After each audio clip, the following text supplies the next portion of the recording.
Thank you, Mr. President. Mr. President, as we all know, the Department of Veterans Affairs, the VA, is in shambles. Two national reports this week have highlighted the fact that bureaucratic ineptitude and incompetence seems to be the norm there.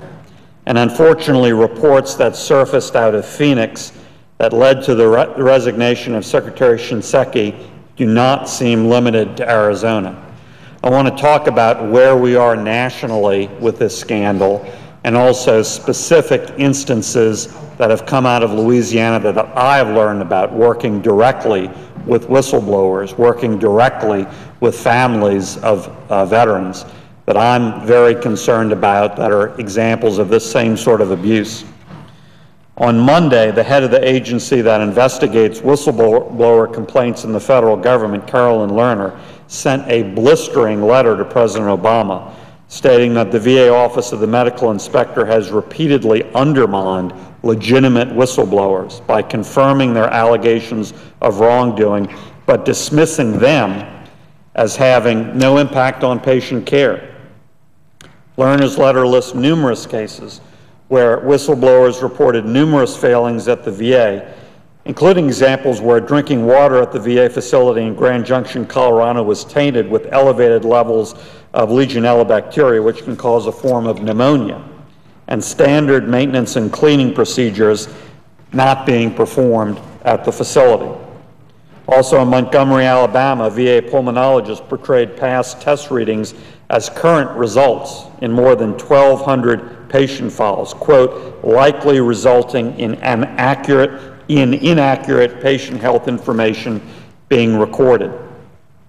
In these cases, among many others, VA whistleblowers brought the information to the Special Counsel, an independent federal entity that's charged with enforcing whistleblower protection laws. The Special Counsel passed it along to the Office of the Medical Inspector.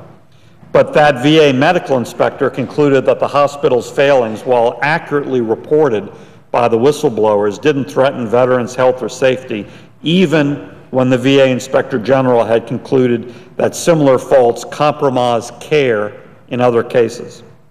Now, this is really deeply troubling, and it severely cripples any belief that the VA is in any way capable of fixing these deep-seated problems on its own. My colleague, Senator Coburn of Oklahoma, who I've worked with closely in dealing with many of these VA problems, also released his oversight report on the department entitled Friendly Fire, Death Delay and Dismay at the VA. To say his report is troubling is quite an understatement. Some of the key findings that I found most troubling in the report were these. There seems to be a perverse culture, his report said, within the department where veterans are not always the priority, and data and employees are manipulated to maintain an appearance that all is well. In many cases, it also seems bad employees are rewarded with bonuses, paid leaves, while whistleblowers, healthcare providers, even veterans and their families are subjected to bullying, sexual harassment, abuse, and neglect. And Senator Coburn's report also highlights criminal activity by VA employees, vast amounts of waste at the VA, and the fact that the VA actually made waiting lists worse. And the VA committee, led by Senator Bernie Sanders, largely ignored these warnings and delay. That committee, under Senator Sanders, has only held 2 oversight hearings in the last 4 years. Now, as I said, this is a national scandal. These are national problems. The 2 reports I alluded to are national reports. But I know from my work in Louisiana that they have consequences, that similar cases exist in Louisiana. I've been deeply involved in a couple, and I want to highlight those. First, the Overton Brooks scandal in Shreveport, Louisiana. A whistleblower came forward to me, my office, with very troubling information regarding the VA hospital in Shreveport called Overton Brooks. The whistleblower is a licensed clinical social worker there, and he accused that VA facility of the following: maintaining a secret wait list and manipulating the official electronic wait list. using gaming strategies to manipulate reported wait times, for example, holding appointments without scheduling them until capacity opens, or entering them into the system that the patient requested an out-of-date appointment when that just wasn't true. Providing group therapy appointments to mental health patients and counting these group sessions as an appointment with a primary care provider, which they were clearly not. Now, these aren't just allegations. I've also personally seen emails that the whistleblower provided, and that's shown that this secret list could contain up to 2,700 veterans. It also seems to confirm that while waiting for appointments, 37 of those veterans died. Since hearing these allegations, I've sent a letter demanding a full investigation into Overton Brooks to the Inspector General at the VA, and I have confirmed that that is happening. That absolutely is moving forward. No veteran who served this country should be put in any secret waiting list. At a time when we're learning more and more about rampant mismanagement at the VA across the country, any internal allegations like that should be taken very, very seriously and clearly reported. That brings me to the second case that I've personally dealt with and learned about in Louisiana, this case out of the New Orleans area. Gwen Morty Nolan was the daughter of a distinguished veteran. She came to one of my recent town hall meetings in New Orleans, and she explained to me personally that her dad passed away in 2011 while a patient at the VA hospital in New Orleans, allegedly in part due to delayed and poor care at the facility. She described the medical treatment there as poor, and that her father's doctor had a terrible attitude and regularly refused to show up at the hospital in key situations.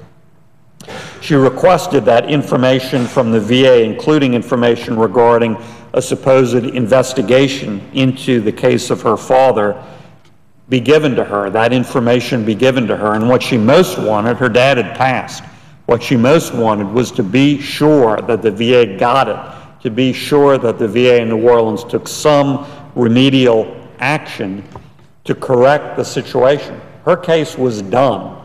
Her case was done in two ways. First of all, tragically, her father was dead. Her father had passed. Secondly, she brought a legal action against the VA, and that was settled for a substantial sum of money, which she received. And she is not disputing that or reopening that. That is done. But she really wanted to know that these problems have been addressed. So on June 3rd, I sent a letter to the acting secretary of the VA, Sloan Gibson, demanding this information and the steps the VA has taken to correct what went wrong. After the New Orleans VA responded by saying, quote, patient privacy laws prohibit us from discussing specific patient information, close quote, I sent another letter with the pertinent constituents' privacy release form. The patient is dead. The daughter will sign any release form they want. This was clearly just stonewalling not to give us appropriate information. Unfortunately, the VA responded that they cannot share this information with my office unless very specific criteria are met. And guess what? They didn't think it was relevant to list the specific criteria we need to meet. Again, more pure stonewalling. Well, this information is extremely important, and I'm continuing to fight to get me and my constituent this information about if and how the New Orleans VA fix these problems. I'll be demanding a meeting as soon as possible with the head of the New Orleans VA hospital so I can answer those questions directly, and that person better not stonewall me to my face. That will have very negative consequences. We're setting up that meeting. That meeting will happen, and I'll be following up on this New Orleans case. Similarly, I'm following up on the Shreveport case that came to light because of the whistleblower. I'll be in Shreveport tomorrow, and I'm meeting with two significant people directly involved in these issues. One an official at the VA. The second, someone who's come with additional information to confirm the fears and claims and concerns of the original whistleblower. So I'll be having those meetings in Shreveport tomorrow. Again, these Louisiana cases that I've been personally involved in underscore the serious scandal at the VA. Every community has these cases. Every state has these cases. Every senator, Republican, Democrat, Independent, has these cases. We need to fix these cases to properly honor our veterans. We need to ensure that this sort of abuse, in some cases fraud, dishonesty, to the great detriment of our veterans, never happens again. Thank you, Mr. President. I suggest the absence of a quorum.